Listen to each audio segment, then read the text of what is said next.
I want to tell you about a rally that happened in Montgomery, Alabama last week, and I want to give you the full picture before we watch a single second of it, because if I just play the clip, you might miss what's actually going on. Here's the setup. The Supreme Court has been ruling on redistricting cases throughout the South. Voting maps in Alabama, Georgia, Louisiana. And civil rights groups say these maps dilute black voting power. That's a real legal fight, and people are genuinely frustrated about, those things, and that matters. So a coalition of progressive groups organized a rally, and they called it All Roads Lead to the South.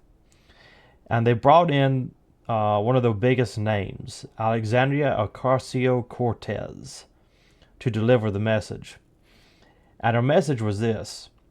She asked regular people from New York to physically travel to Alabama and fight. Now, before I show you the clip, I want you to notice one specific thing when she's speaking. Not what she says, where she's standing while she says it. How's it going, Montgomery? Let me fix all these microphones here. There's a lot of them.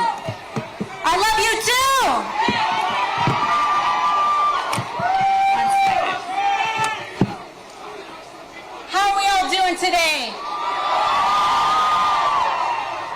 I'm so grateful to be here in this moment and in this fight alongside each and every one of you, shoulder to shoulder, as we fight to continue the legacy and expand upon that of Montgomery, Alabama. I was with Senator Warnock last Sunday, and we were at Ebenezer Church in Atlanta. And after his beautiful sermon, Senator Warnock took me to the original Ebenezer that Martin Luther King Jr. had preached at and had organized in. And we sat inside that sanctuary. And what had struck me was how small it was. And Senator Warnock turned to me and he said, this sanctuary only fit 300 people. And he said, Congresswoman, can you believe that this sanctuary of just 300 people changed the world? Those 300 congregants at Ebenezer Baptist Church turned into those congregants at Dexter Avenue Baptist Church right behind us here today. And from Dr. King's work right here on Dexter Avenue, we saw the launch of the Montgomery bus boycotts. And it was right here in Montgomery where we saw some of the most cruel repression in the history of America, where we also saw the highest angels of American history rise to create our democracy. Because it wasn't until the Voting Rights Act that was passed that we even had a democracy. Did you see it? That is bulletproof glass. She is standing inside a protective enclosure that most people in this country will never have access to in their entire lives. And from inside that enclosure, she is telling you personally to get on a bus, go to Alabama, and put your body in a political fight. Now, to be fair, I understand why she has security. Public figures get threats. That's real. And I'm not going to pretend it isn't. But that's exactly the point. She has security because she understands the risk. And then she asks you to go anyway, without that glass. That's the real thread I want you to hold on to for this whole video. She's asking you to take the risk when she won't take it herself.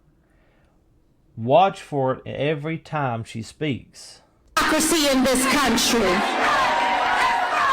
There was no democracy in America until every human being born here was guaranteed and protected the right to vote. But we know what happened after those bus boycotts. And we know what happened on the trail to make sure that we got that legislation passed. Because with every expansion, there is an attempt at regression. This Supreme Court, under Justice Roberts, is part of that long history of regression and repression in America. But they do not triumph, Montgomery. You triumph, Montgomery. And I am here today because I want to make sure that we all understand that Montgomery is not alone, that you all are not alone. And for all of those watching today, when they ask, what do we do in this moment? I feel helpless. What action can I take? It is time for the North to pull up to the South. Okay, America was not a true democracy until 1965. That's a big claim. And here's where I want to be honest with you. There was a real argument underneath that statement. Millions of black Americans were systematically denied the right to vote for a century after Reconstruction. The Voting Rights Act of 1965 was necessary, and that's history. But imperfect democracy and not a real democracy are two completely different things. Women got the right to vote in 1920. Black Americans served in Congress during Reconstruction. To say none of that counted as democracy is to erase the people who fought for it. And then she attacks Chief Justice Roberts by name. Roberts wrote the 2013 Shelby County decision that gutted parts of the Voting Rights Act. That's a legitimate target for criticism. I'll give her that. But here's what she doesn't tell you. Roberts' decision didn't eliminate voting rights.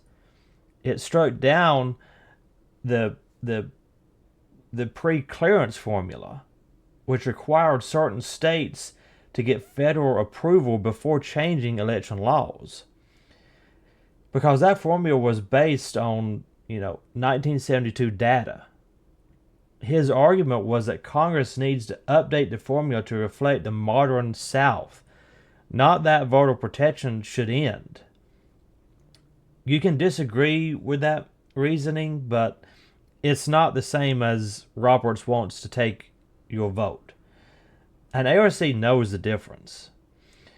She's doing it from inside that glass, calling others to confront power while she's protected from it. It is time for New York to pull up to Alabama. It is time for all of us to come to Georgia, to Louisiana, to Tennessee, to Mississippi, and let them know exactly what they have uncorked with this injustice. They think they can draw us out of power. They do not know the sleeping giant that they just awakened. Because it is not a coincidence, and our whole country must understand that it was not until voting rights were ratified in this country that we got the Great Society. Because when black Americans have the right to vote and that vote is protected, our schools get funded. When voting rights are protected, healthcare gets expanded. When voting rights are protected, our country moves forward. And Montgomery, that's what they're actually afraid of. They're afraid of us coming together. They're afraid of us protecting one another.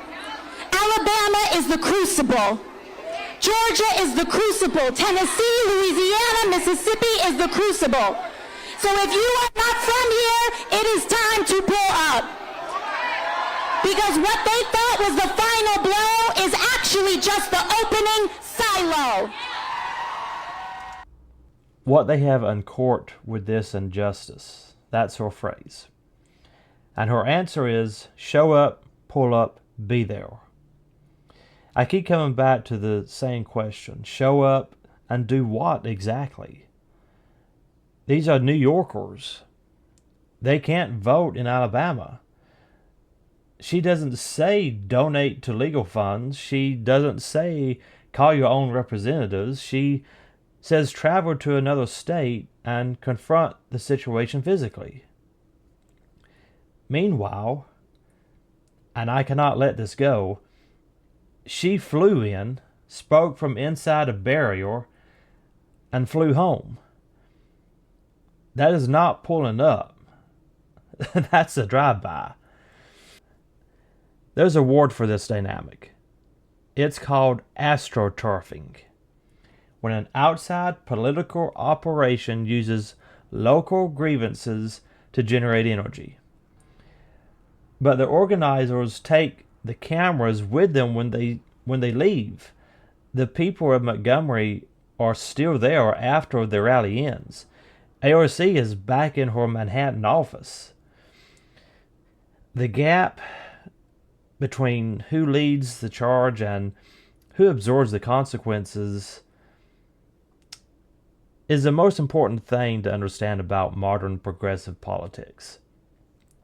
The further you are from the consequences, the easier it is to demand sacrifice. A sleeping giant. The people of Alabama voted Republican by double digits in the last several elections. If there's a giant here, it might not be the one that she thinks. The person issuing the call to action doesn't face the same consequences as the people who answer it. She never does, because she's behind a glass barrier. AOC is framing this as a sleeping giant being awakened.